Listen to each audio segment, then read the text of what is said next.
This is a Rely On Battery webinar titled Lithium 101, and today we'll be going over many of the advantages and technical talking points of lithium iron phosphate batteries, specifically our product line of lithium iron phosphate batteries.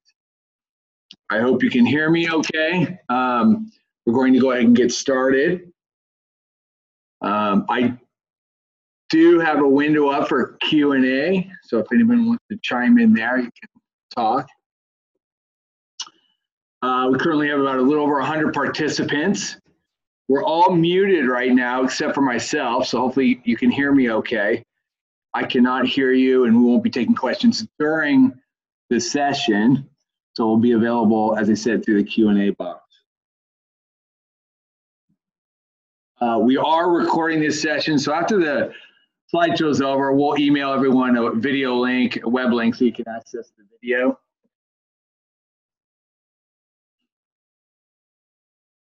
And I will be going through the slides somewhat deliberately and methodically, so give everyone a little bit of time to digest the information. You'll have to bear with me while we get started here. We're trying to get everything technically online. Okay. So as I said, this is a dive into the technical performance and the advantages of lithium iron phosphate batteries, of Rely On batteries in comparison to lead acid and other lithium technologies.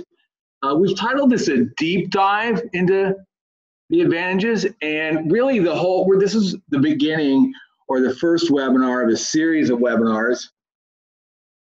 And we kind of set lofty goals, and as we started to craft this first webinar, we decided to keep it on the fundamental level. So this is the 101 series, and our goal, we'll be getting to stuff, so really it should be more of a shallow dive today. We might just need our snorkel mask and tube rather than our scuba equipment, which you see on the screen. But we'll, for sure, we'll have follow-ups, or this will be a sequential series. We'll probably have a 201 and a 301 where we get into some of the more advanced stuff. So I know when I've given these seminars in person over the last couple of years, every audience has a full array of people who know very little about lithium to some experts. And people who've done a lot of research and sometimes know more than me. So again, this is geared for kind of the fundamental level, and so hopefully you'll get a lot out of it, but some of you might know a lot of this information. It might be a review for you, a review session. So let's go ahead and get started.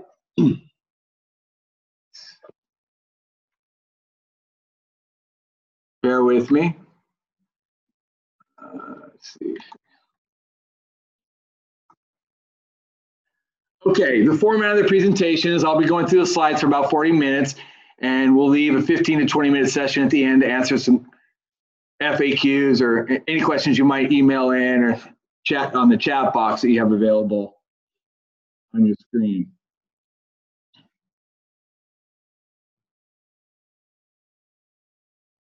Like any PowerPoint, the nature of PowerPoint slides, the slides themselves are very limiting.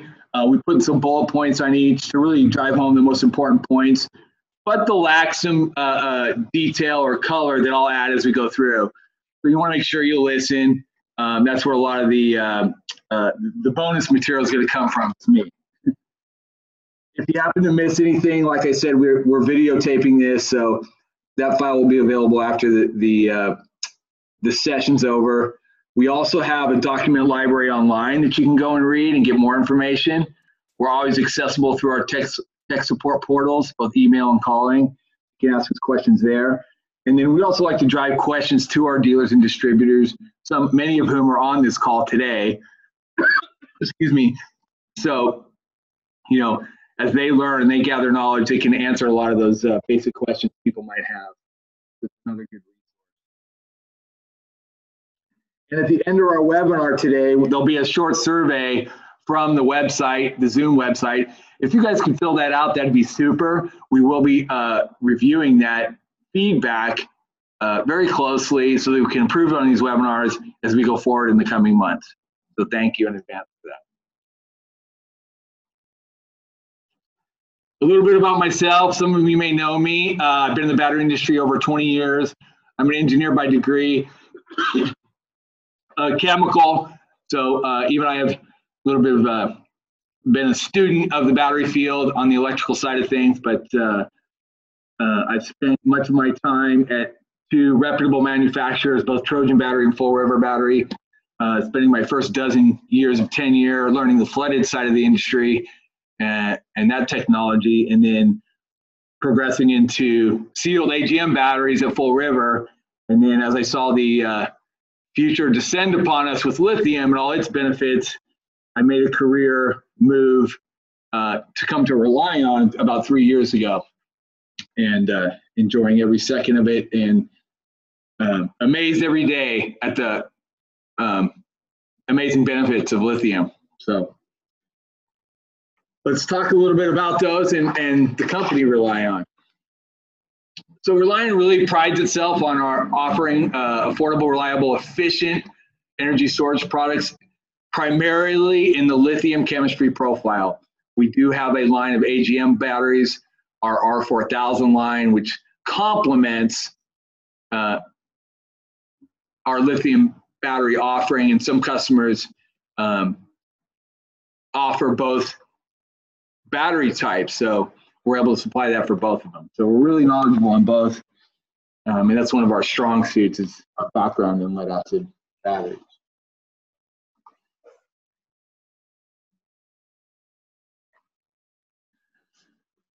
So a little bit about Relion Batteries. We've been around for 25 plus years. We did start in the flooded acid business, and we learned all the deep cycle markets and even starting battery markets and applications. So we're really grounded in our battery knowledge, offerings, and relationships. Combined, we have over 150 years of battery experience today, and we started offering our lithium battery product line over 5 years ago. A little bit about our battery experience. A lot of us came from some of the companies I've displayed on my profile. In fact, we have 3 full-time engineers here that we all work together at Trojan, and we each have at least 20 plus years in the battery industry, just like I do.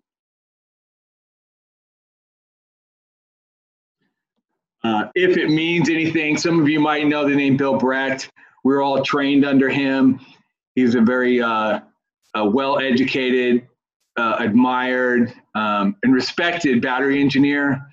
He served as the VP of engineer at 3 different battery companies, and we were lucky enough to be under his tutelage for several years, and got an excellent technical training as battery engineers. And we've used that knowledge to help design and improve our products here at Relion Battery. One of our strong points too is we offer the largest selection of lithium iron phosphate batteries in the conventional voltages that are needed for most battery applications. 12, 24, 48. We have 36 volt models coming soon. You'll see a picture on the screen of a lot of our products, and we make them from a wide amp hour envelope from 5 amp hours up to 300. You'll see many sizes there in traditional plastic cases. You'll see a steel case back there in gray. We're always coming out with new products or revising them. In fact, that gray picture is already outdated. Our new product line comes in a very sleek black. And then you'll see an example of a smaller lithium ion battery that's PVC wrapped down there. So just give you a little visual perspective on what we're capable of in our offering. Let's get into a little about the advantages of lithium and why you would consider using it. So I like to tell people there's a long laundry list of benefits when you start evaluating lithium and its capabilities. Any one of those single benefits would be an extreme advantage over existing battery technologies. Any one of those benefits I could spend a lengthy time talking about. I could go into an endless loop talking about it, for hours. We're going to keep it condensed today and address each one. Again, there are several benefits and what's important to you. Some applications is really maybe perhaps pointless to others, but usually there's at least one or two real game changers on the features and benefits of lithium batteries. So let's take a look. Okay, we'll spend a little time on it, more than a few minutes on this slide, just to put a boundary around the primary parameters that I was just discussing. So foremost, you'll notice if you ever get around a lithium battery, you pick it up, you'll notice how lightweight it is. Lithium is one of the lightest metals if they're the lightest metal on the periodic table. So it's a tremendous difference since, primarily we're all used to picking up a lead acid battery, which you can get a back injury if you're not too careful moving them around. So just from an installation aspect, that's very attractive, but really the benefit comes into the application you might be discussing or interested in. For some people, I know for one of our markets, which is the marine market, it's very important the amount of weight they have on a boat, especially for those trollers or anglers who have trolling motors. You put 2, 3, 4, 5 batteries in a boat, and it really affects the performance and the speed. And you add that into all the other factors with current and everything, and people are looking to reduce weight in their boat. Tremendous advantage. That alone is worth the price tag on the battery. For some applications, it's not a big deal. A solar system or somebody who's got solar panels or wind power, the batteries are not mobile. They're parked. Once they're installed, or they're on a shelf or on the ground, they don't really care how much they weigh. However, from an installation aspect, the installer might want to, it's very attractive to use lithium. So the importance of each category, again, it comes down to your application. So tremendous difference in weight. For mobile applications like golf carts, it's a big deal for several reasons. One, the weight in the car that might be on the turf or the ground that the vehicle is being used on is protected. It's more lightweight. You're not shuttling around hundreds of pounds of lead acid batteries, consuming the stored energy in the battery that you're trying to preserve and convert into mileage instead of hauling around all that weight. Again, we continue. There's several examples I can paint. So we're going to go through these one by one. I'll try to, I might keep them limited or crop the actual impact these could have on the specific application that you might have. Charge rate. Another way to say that is how fast can I charge my batteries? Traditionally, conventional batteries, whether it's a flooded lead acid battery, abbreviated on this chart as FLA, some people will call them wet, standard batteries, or just lead acid, several names. AGM batteries, another version of a lead acid battery, but it's sealed that you probably are all familiar with. I could even put gel batteries, group them into that category. They all typically prohibit you charging them in any fast method, meaning you have to charge them about a 10 to 20% rate of what their total amp hours are. Quick example, 100 amp hour battery, 10 to 20% of that is 10 to 20 amps. So most chargers and charge equipment is geared around charging in that sort of fashion, that slow 10 to 20% rate. Charge any faster than that, you actually damage a lead acid battery.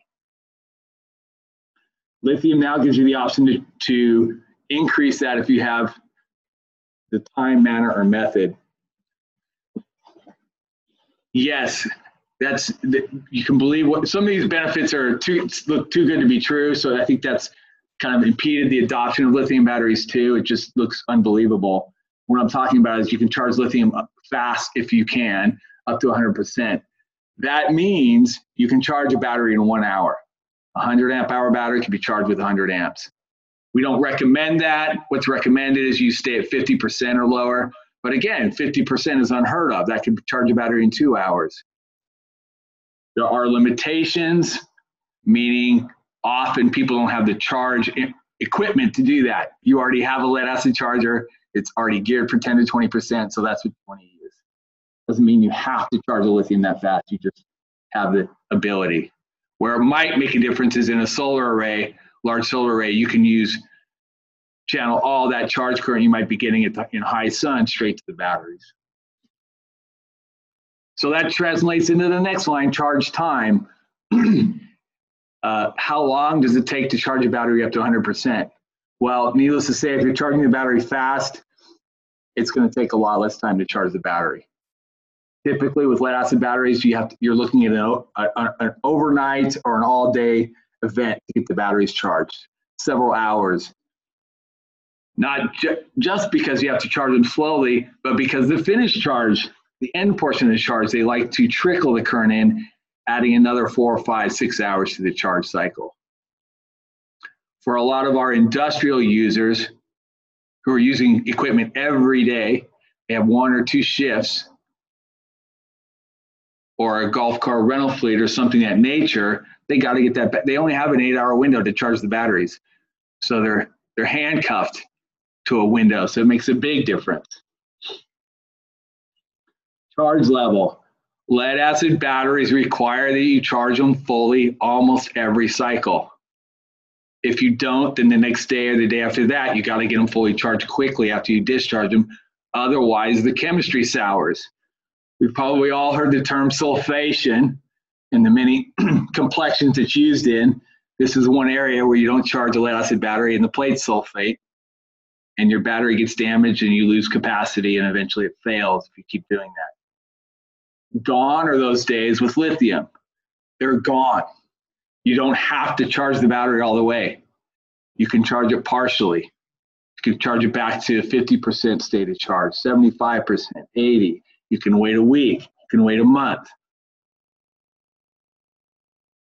And sometimes you don't even have to because you're charging it fast. So I hope you're all absorbing the real impact that, or versatility that provides system owners and equipment owners. Tied directly into that is charge frequency.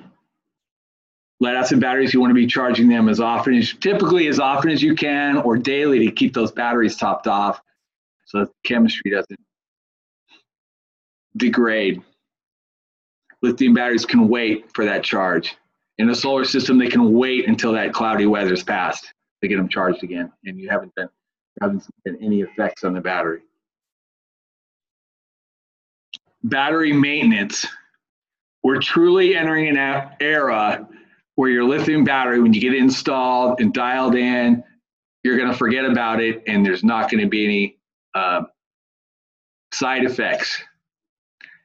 You can't do that with lead acid. You really got to baby them, especially flooded lead acid. We all know you have to check the water levels. The water consumption changes over the course of the life. It's not predictable. You can dry a battery out. You can overfill it. All the damages that acid seepage and weepage causes to corroding cables and battery compartments, and so forth. Clean up when you have a battery spill or overflow on the ground with the baking soda and the labor. The list goes on and on. And some of those maintenance aspects still apply to AGM batteries because you really need to check on them and make sure they're not being overcharged or they're not aging, because there's side effects that can happen there with batteries drying out or going into thermal runaway and overheating. So at the bottom of the slide, 2 real important categories is life and cost. And these 2 really kind of need to be coupled together sometimes so you grasp the cost benefit of lithium. It does have a little bit higher upfront cost with it, which we'll look at a slide later that kind of looks at the value and the numbers and the dollar signs behind it. But to start with, the lifespan behind lithium batteries is incredible. It really does last up to 10 to 20 times the amount of your current lead acid batteries. I'm an engineer. I've done tons amount of bench testing of both sealed AGM and gel batteries and wet cell batteries. I can assure you, if you're measuring on a cycle basis, you're lucky to get 200 to 300 cycles out of an AGM battery or gel, and you typically get 400 to 500 out of a lead acid battery. And I'm talking hundreds of sets of batteries. I've correlated that into the real world, talking to many customers and how long the battery lasts. If you want to convert cycles to years, typically Both of those batteries translate into a 3 to 5 year battery life on average. You will have exceptions where batteries live a little longer or live a little shorter. But by and large, you're going to fall into that window of 3 to 5 years. And what we're seeing with lithium batteries is a much longer lifespan. From a personal aspect, I tell people that a lot of these batteries I'm selling now are going to outlive me. How long they'll last will remains to be seen. Will they last 1 decade, 2, longer? The practical example I can give you right now is iPhones and Tesla cars have both been in the marketplace for 10 years. They are not seeing battery replacements in any significant quantity. And some of those Tesla vehicles are daily drivers. I'll get into a little bit about the chemistry. That chemistry in both phones and cars is a different chemistry. It's half the life cycle capability of lithium iron phosphate, which is the chemistry of lithium batteries. So the proof is starting to show itself in the marketplace. And we see the cost factor there. Lithium is more expensive. We'll dissect this a little bit in a little bit in a few more slides, but lead acid flooded wet cell batteries are attractive because of the low cost factor. AGM batteries typically double that price, and then you're going to increase when you go to lithium. But it really takes an understanding of the benefits before people really engage how beneficial it is. I will make one small example, and then we're going to start going through each of these benefits individually a little bit quicker pace. 20, 30 years ago, when I was a younger man, phones cost $20, $30, or $40 for your landline in your home. Today, we're all tethered to a cell phone, and that phone is on the order of $500 to $800 typically. The benefits of having a mobile phone in your pocket, the multiple benefits far outweigh being tied to a landline and the low cost. So that same quantum leap is happening in the battery industry. Okay, which lithium? It wouldn't be batteries if there weren't some confusion around all the terminology and products being offered. That's the nature of the beast. With lead acid, and it continues with lithium. Specifically, there are several chemistries out there that you may or may not be aware of. I've already mentioned our products are made, and the primary chemistry is lithium iron phosphate. It's written several different ways: LFP, lithium iron phosphate. Some people say LiFePO. You might see the chemical symbol that we put on a lot of our labels. It's actually, you can see that there on the front of the battery, LiFePO4. Then there's the term lithium ion, which is not, it's a category of lithium batteries that does not include our chemistry. Specifically, lithium ion batteries are referred to chemistries that include cobalt. And I'll compare the differences in a second. And I would love it actually if this slide said lithium versus lithium ion versus lithium iron phosphate. Kind of like all that family class species you used to see back in biology. It can get rather confusing of what's what. Lithium is the general umbrella term. Today we're talking specifically lithium iron phosphate. Lithium ion, I said, is typically the chemistries that include cobalt. On this slide right here, you'll see 3 chemistries compared side by side via what's called a spider chart. It's just a very basic way to compare the primary categories conceptually with each other of the 3 different chemistry types. I want to zero in on lithium iron phosphate very quickly on the right, and you'll see that our safety reaches the 4th peg on that section of the spider chart, as well as our lifespan. So right away it tells you we're a very safe battery with the highest lifespan.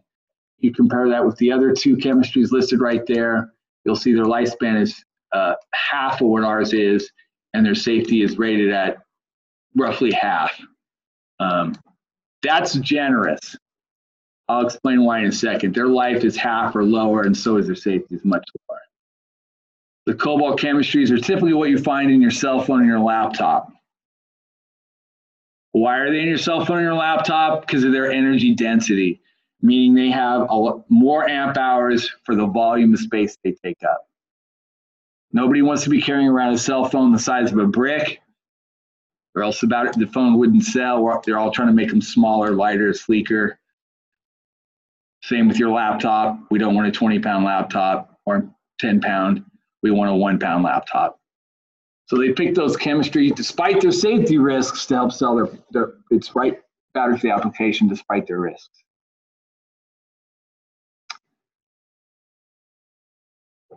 They have cobalt in them, which I'll touch on in a second. It's a very expensive metal. It's fluctuated quite rapidly. For a short period there, those chemistries are slightly cheaper than lithium iron phosphate. Look up the price of cobalt. It's tremendous. Their battery, that chemistry is now more expensive than lithium iron phosphate. You typically don't have a choice of what you pick. It's already in a product or a marketplace. So most of this is really more for designers and OEMs. But I just wanted to touch on it so it helps you when you go to talk about chemistries with other people.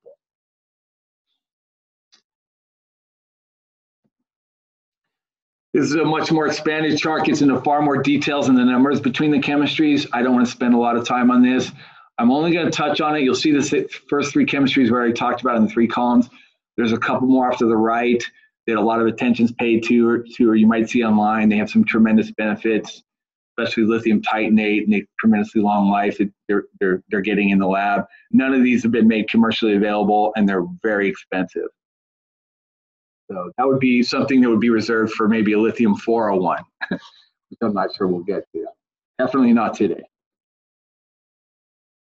The inherent safety in lithium, a lot of people are worried about all the news stories of exploding phones and hoverboards and things like that. Again, that's not lithium iron phosphate. We're inherently safe, or I'll touch on in a second. And we also have a BMS internally in our battery. There are some models and designs out there that have an external BMS. Ours is internal. In any case, the BMS is there to protect the battery, make sure it doesn't get outside the performance zone that it doesn't like. With lithium iron phosphate, when it gets outside the zone it doesn't like, typically it just stops working. It doesn't catch fire. There aren't sparks. We have several safety certifications I'll show you later where our battery underwent just such testing where you put it in conditions that are unfavorable. And what does the battery do? Is it inert and stable and just shut off, or does something hazardous happen? And in every case, our battery has been certified to be safe, not present a jeopardy to the user. For one, our exothermic energy, how much energy is released when we get into those unsafe zones, and it's only 5% of what the other chemistries were I was comparing to. Additionally, we have a thermal fuse in there to keep our temperature from exceeding something that's safe. We have the fuses. We're built in a explosion-proof stainless steel case. We have relief valves that release the electrolytes so that the battery stops working. There are several reasons the batteries can be used nowadays without worry. What features make us better than lead acid? We touched on weight.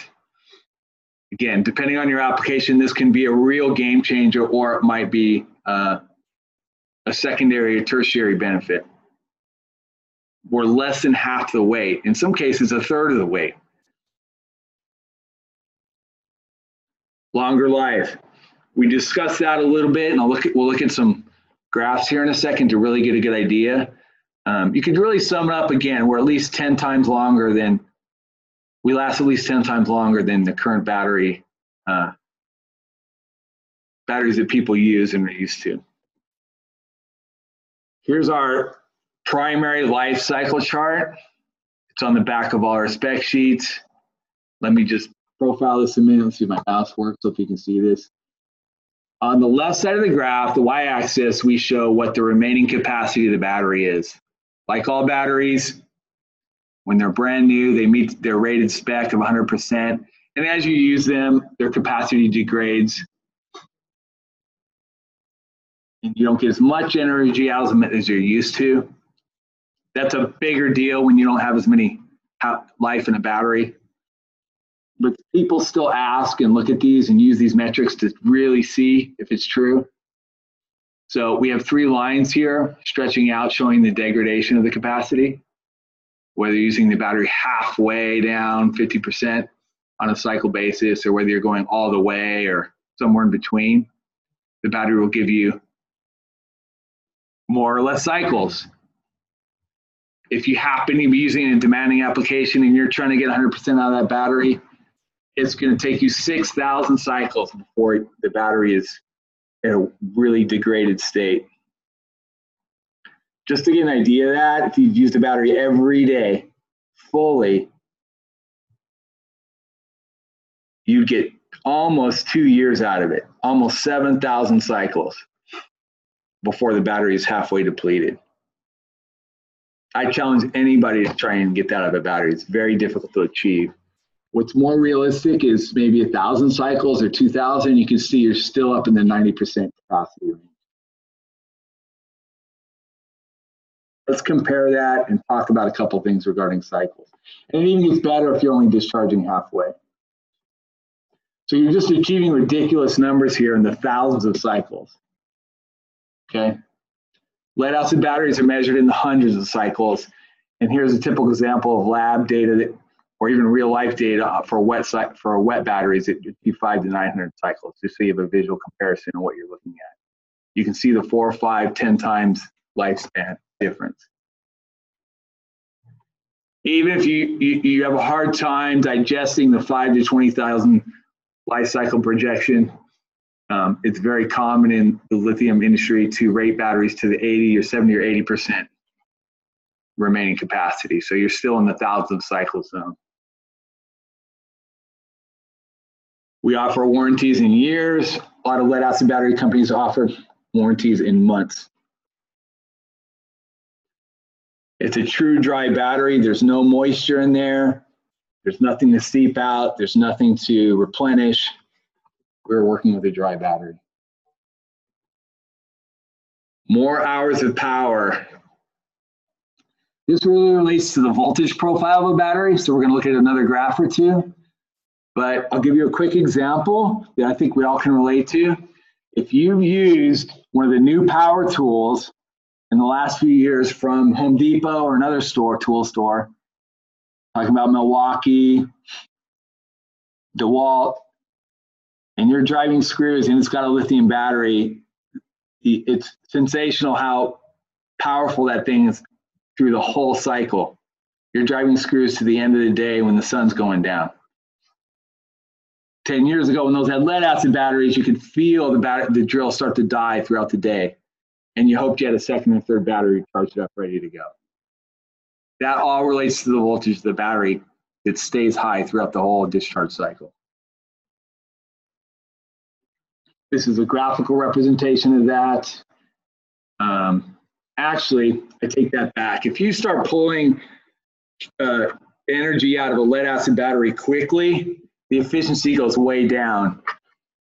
Some of you might have heard the term Peucert losses or Peucert coefficient. That's a technical term that's used to really measure, gauge how inefficient a lead acid battery is. Sure, if you pull energy out of a lead acid battery slowly, you can get the rated capacity. And once again, off to the right, the y-axis, that's the scale of how much energy you get out of the battery. This particular graph is gauging 100 amp hour battery as being or comparing 100 amp hour battery to 3 different chemistries, lithium versus the lead acid technologies. And you can see that to achieve 100 amp hours or more, you got to pull out energy at a slow rate, 10 amps or less of 100 amp hour battery. Once you start trying to pull some real juice, by the way, 10 amps or less is going to be lights, LEDs, something not very hungry. 10 to 30, 40 amps, now you're talking TVs, computers, combining some equipment. So it is a realistic power draw. You get up into blow dryers, microwaves, toasters, Now you're pulling at a much higher rate, 60, 70, 80, 100 amps. The efficiency of a lead acid battery goes way down. The chemistry just can't deliver on it the full 100 amp hours. With the lead acid battery, you get every drop of promised energy, no matter how fast you're pulling the energy out.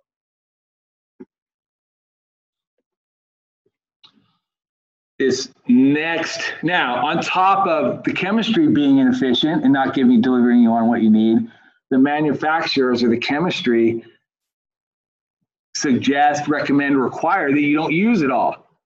A quick example in the solar energy industry, all the battery manufacturers are famous for saying, well, don't go below 50% DOD. You'll hurt the life cycles of the battery.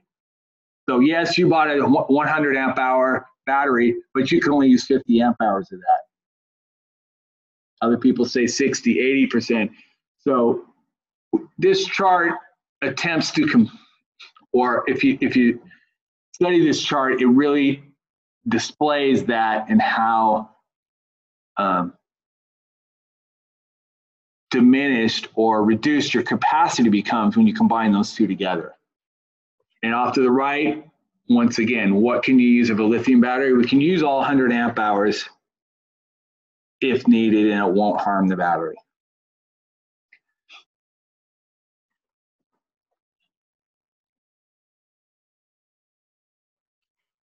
This next graph shows you that voltage that stays high. We stay in that 12 to 30, off to the left, you'll have the y-axis, which is the voltage. It's trying to show you the level at which lithium batteries stay, and you'll see we stay in this 12 to 13 volt band. That's where you're getting all your pushing power.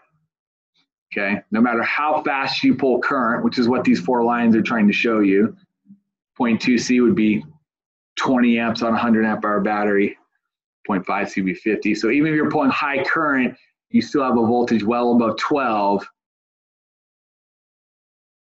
And the capacity of the battery delivers almost 100% every time. You compare that to a lead acid battery, which is this light blue line, and there's that effect again, like the power tool. You see, you can feel that voltage loss dipping under 12 and heading south to 11. And then really no battery delivers anything beyond 10.5 volts. It just isn't enough power. So it makes a bigger difference when you just look at this band of 2 or 3 volts. Okay, low self-discharge rate on our batteries. If you don't install them, you don't use them, you park an RV or a boat for the off season, your battery's still going to stay charged and have plenty of juice left when you come back for the next year or bring them back online.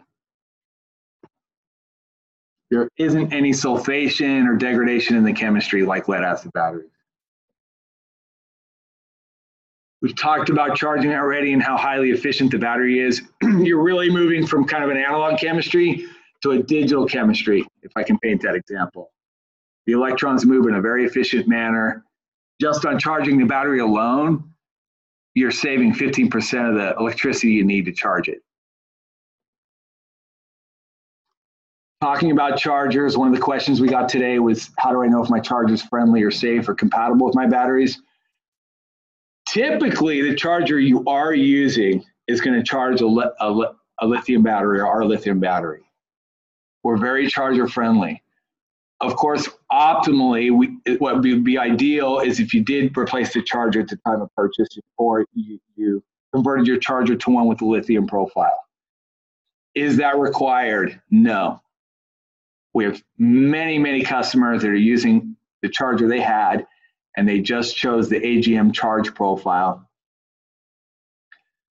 The charge profile is so similar to a lead acid battery, it will get our battery charged. What you might lose is some of the status lights might not be accurate. It might only tell you you're 50% charged when you're actually closer to 90.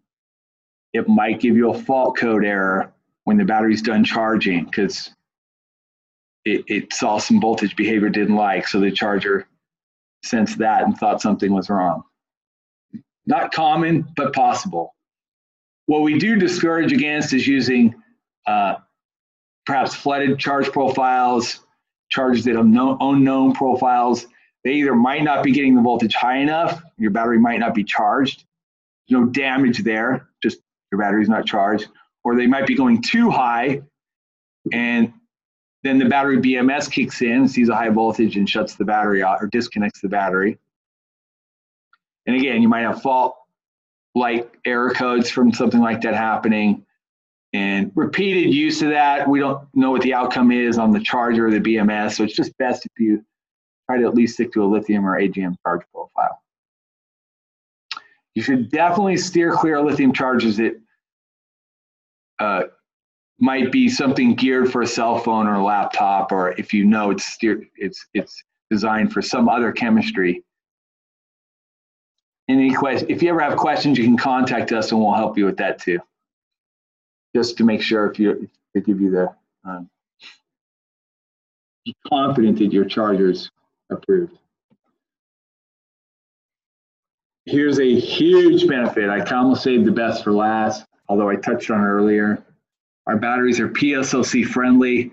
This is a term that's starting to be talked about a lot in the lead acid circles.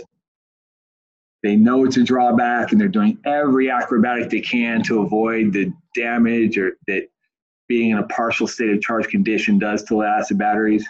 Meaning if you don't charge them all the way, the chemistry really starts to snake bite you and your batteries get sulfated. And if you know anything about sulfation, it's the demise of lead acid batteries. Especially when it hardens and sets up. Lithium batteries, there's no damage for leaving your battery halfway charged, partially charged, not getting it fully charged. I don't know which way to say it. The term I invented, or I get the point across, is yo-yo charging or yo-yo discharging. You can go up, down, little, medium, a lot, no side effects. Cold temperature performance. We really pushed the limit on this too. We've improved the performance envelope of batteries, especially in the cold. Let me give you a graphical example. Right here, as it shows, 90% capacity available at freezing. For you technical people out there, here's the graph. This graph compares three chemistries, flooded AGM and lithium, at the different temperatures here. How much of their promised or rated capacity do they deliver? Off to the right or left on the y-axis, you have 0 to 120% of their capacity. Yes, batteries can over deliver sometimes. So you can see here that all the batteries in your moderate to warm temperatures are going to deliver what they're rated at, if not a little bit more. When you get into the cold, the capacity really drops off on lead acid technologies. Between when you get closer to freezing, between freezing and 0 degrees F, you can see that big decline. In that zone where a lot of people still might be dry camping or out having fun in their recreational equipment, or in a cold storage room where they need performance, lithium can deliver that percentage.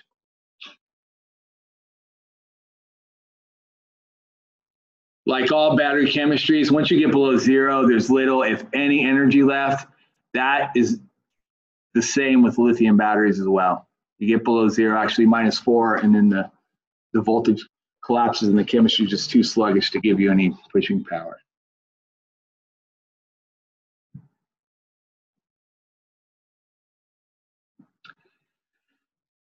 This represents, gives you a lot more detail, and this chart's on the back of our spec sheets. I don't want to go into it too much, but if you really want to know what the voltage of the battery is and how long it's going to last at specific temperature, consult this chart and you can get a good idea what your battery capacity is in different cold climates. Continuing to look at temperature ranges of our batteries, the top line there addresses discharge condition, and you can see the wide temperature profile. I deal with Fahrenheit here in the US, so we'll just talk about that. From -4 Fahrenheit is what that should say. 140 Fahrenheit, you really have a a wide range to get energy out of the battery. When it comes to charging, and some of you might know this, as I said below, you can charge our battery slow, medium, or fast. Now, the boundaries on that are from freezing to 130 degrees Fahrenheit. And again, that's slow, medium, or fast. If your battery temperature, not the outside temperature, but battery temperature gets below freezing, now you have to move to a slow charge only. There's some more detail around that. Most people aren't charging that slow, but if that is a concern, you really want to pay attention to that. This is the one area where you could damage your battery. So now we enter this is relative. Now we enter the realm of your typical battery condition. If you're charging a lead acid battery, you're already charging it slow. So now we're on par with them if that's the case. And then you want to store your batteries. If you're going to be in a condition where you store your batteries, it's always better for the chemistry inside a battery not to be storing at extreme temperatures. There aren't a lot of tests done on that, long life tests. So I sometimes get the question on what damage you can incur outside that envelope. And this is just a really strong guideline. You just should try to avoid and store all batteries inside a climate-controlled environment. All that being said, when you look at the price tag of a lithium battery, yes, there's a higher upfront cost, but you look at it all together and it really makes it a strong value for switching to lithium. You get all that versatility and technical capability.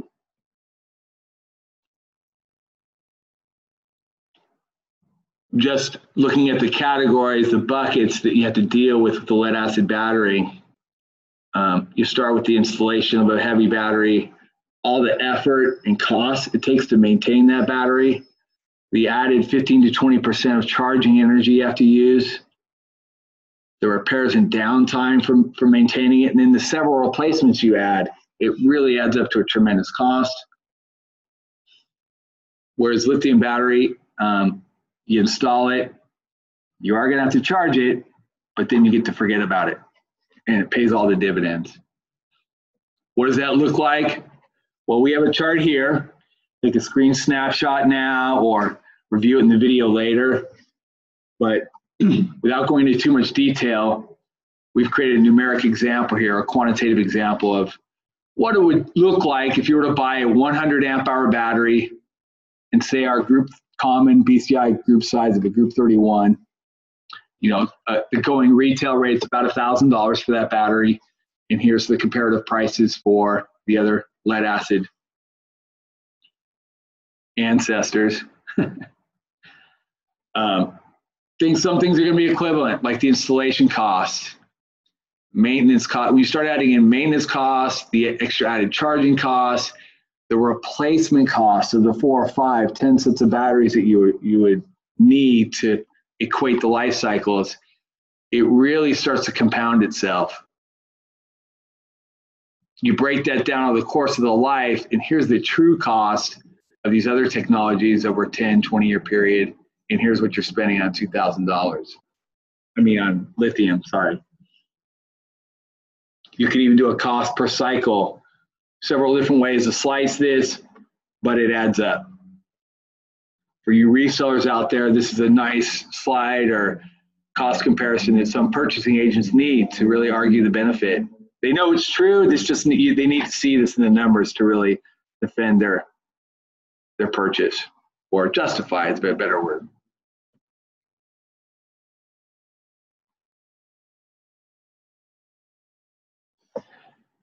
Okay, so the long history of benefits we discussed. When it comes to Relion battery, we really pride ourselves in a few areas.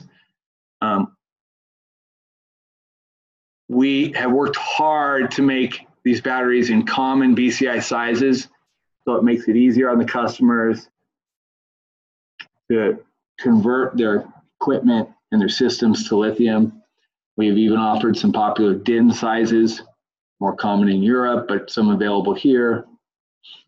And we aren't limited to those. We have even other common lead acid sizes that don't have BCI ratings. We work to expand our product line so that we really suit the needs in the industry for lithium. Right here you can see our RB100 and our 100 amp, our Group 31, which we put a low temperature circuitry in there so that you can charge it when you get below freezing. You don't have to have that concern anymore. We've come out with dual purpose batteries for marine starting and cycling. We have an X series, which we push the limits on the high end of the battery. The BMS can offer even higher current going through it, both peak and continuous. And then we do offer custom solutions, many of which offer communication. Our standard product line here doesn't have that capability. So a lot of people, one key interest is in, okay, lithium batteries, they have that flat voltage profile. I used to rely on my voltage to tell me how charged or discharged the battery is. And now, since the voltage profile is so flat, you can't use that as an indicator. Creates a little bit of a pickle for our users. In fact, this is the last slide in this slideshow, and it might not be, but anyway, we went out and designed our own fuel gauge. That's what we call it. Some people call it a BDI, the display indicator, but this will give you an accurate assessment. It uses a shunt to measure the actual current coming in and out of the battery, so it's a very accurate gauge to tell you if your battery, what percentage your battery is charged or discharged to. It also will give you the voltage of the battery if you still want to key off that. It can also tell you how many actual amp hours you've been using or the amps going in and out, so you can really get a good gauge if your system's being charged or discharged and to what degree. It's a handy little gauge. I know it retails in the $100 to $200 range. So for those people needing that, it's available. Our standard product line comes with a 5-year warranty, and for certain renewable energy applications, that even goes to 7 years. So we really stand behind our products and the performance that it's going to last. Key differentiator, I know one of the questions that came in is what sets us apart from our competitors. I'm going to tell you right now, these are no small feats to get these ratings. A lot of product testing, design, and engineering resources go into this. A big key one is that UN 38.3 symbol. Of course, we've all seen the UL Labs or some of the other ones listed. UN 38.3 is the certification for the Department of Transportation that your batteries are certified, legal to be shipped over the highway or in an airplane or on a boat. And some of our competitors, especially the low-end cost competitors, don't have that rating. So anybody with a battery it's on the highway, in a boat, being shipped is illegal. It's not something that's necessarily policed or heavily watched yet, but you really open yourself up to exposure if you're buying product or shopping product brands that don't have that certification. And again, UL Labs, European conformity, and the IEC test certifications, we've also worked hard to get the necessary compliance with our products there as well. Okay, I'm sure I missed a few things, but I covered quite a bit. We've got about 5 more minutes. I've got a couple prepared questions that people mailed in ahead of time, and I'm going to try to get to a few of the Q&As that came in while I was talking. Fortunately, I ran a little long, but I can see we have about 20 questions posted. I'll take an easy one first. It's how does one recycle a lithium battery? You know, we're not there yet in numbers as far as recycle goes, but it was definitely a concern a few years ago. Since that time, we have there's well over a dozen or 2 dozen recycling facilities in North America. All it requires is really a phone call, and they'll work hard to get your battery back from you. There is a secondary market for spent lithium cells. They'll either recycle some of the precious elements in there, or they'll resell them if they find there's still capacity in the cells. So it's really either a net free effect, there's no money, or you might even make some money. We recycled some obsolete stock we had, and we were sent a check for a few $100s. There's a question we get all the time. This came in from Jim Lynch. What about connecting charging with an alternator? Can I do it? And what if I cannot? What do I do? And how much those peripherals cost? So we do get that a lot. We have a lot of customers who've connected our batteries directly to their alternator, and we have a lot more that haven't done that because they want to know what the problems they'll encounter. So there's really two answers here. Okay. The first answer is we have plenty of customers who've done this and they're not reporting any issues. In fact, they're reporting great results. They're 1, 2, 3 years into their batteries being used with alternators or more. There are some concerns we have, even though people are doing it and they're doing it just fine. Those issues revolve around the current and the voltage that an alternator would put out. It's not always reliable or consistent. That can get you into some issues. For starters, if you have a battery with a low depth of discharge or your engine's cranking at a high RPM, the current and the voltage either might go too high or too low, and the battery won't like it and it will disconnect for a short period. Could be for a few seconds, it could be for a few minutes, and it might require a manual disconnect of the battery, meaning taking the cable off, to get the battery to wake up. That can be a nuisance or undesirable. It's not damaging the battery though.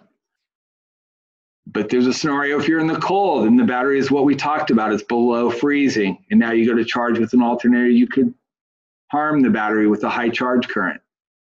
So there are conditions where an alternator could damage the battery.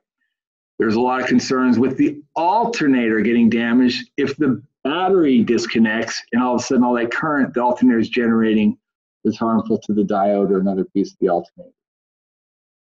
Just to repeat, we're not getting reports of all these issues, but they're talked about in the industry.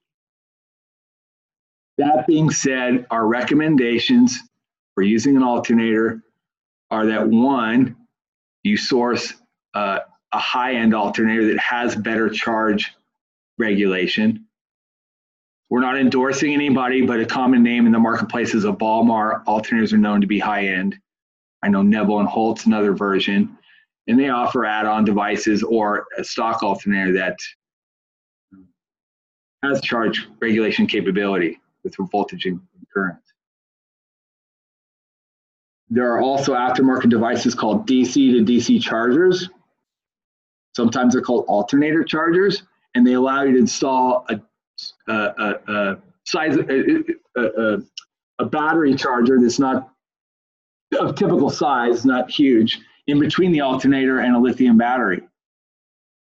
And we can help you source those or online if needed, if you contact us. Typically, the added cost for something like that is an additional $300 to $400 charger or an additional $300 to $400 for an alternator added onto the standard cost. Another question that came in, and I know I'm running over, we're probably going to take about another 5 minutes here, just to round out some of the Q&As that came in. Another one was, how can we guarantee the charger is safe, working, or compatible with the battery? I discussed this in basics a little bit earlier on one of the slides, but another resource you can use is our charging guideline, which is online in the documents library, to know what the conditions are you're looking for. And it's the common suspect is you're looking for the right voltage and the current for the charger to put that out. And without going into detail, you're really looking for a charger to get above 14 volts If it does that, it's going to charge a lithium battery to close to 100%, and you're looking for it to not go over 15 volts. And believe it or not, there's many lead acid chargers. That's the primary voltage window that they're designed for. You're also looking to charge in the 20 to 50% of the total amp hour range. So typically 20 to 50 amps for every 100 amp hours you have. The next part's the hardest, is you really have to find out what your charge profile is in your charger. Sometimes that's in the manual. Sometimes it requires contacting the charger manufacturer or us, because sometimes we know the charge profile already. We can tell you if it's, you know, what it does. So if those two match, you're good to go. Next, we'll probably touch on this in more detail in our next webinar. That'll have a little more, we'll provide a little more focus on what we're looking for. So look to attend our webinar 201, or you can always contact our technical support lines.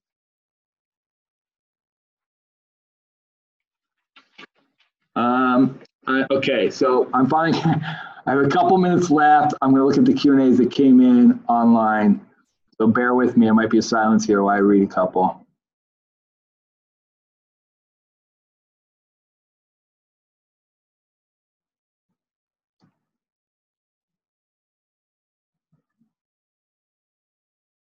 That's a little rather detailed, talking about this very specific system with Cummins motors. There's a question here: if the batteries are still being charged at 14.4 volts, once they're fully charged from an alternator, will this damage or reduce the life of the batteries? It's not beneficial to continue to float charge lithium batteries. So if you kept it at 14.4 volts, 24 hours a day, 7 days a week, you'll reduce the life on the order of 20 to 25%. That's your traditional float charging that you might see if you were grid tied.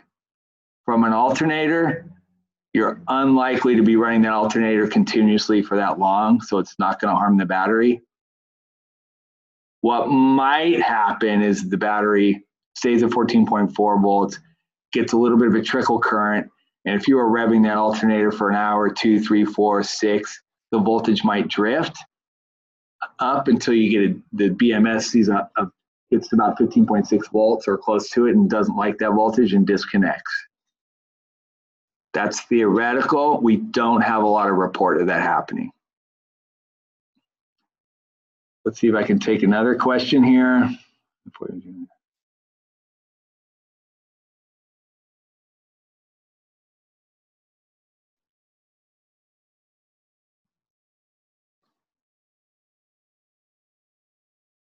That's too long to read or answer.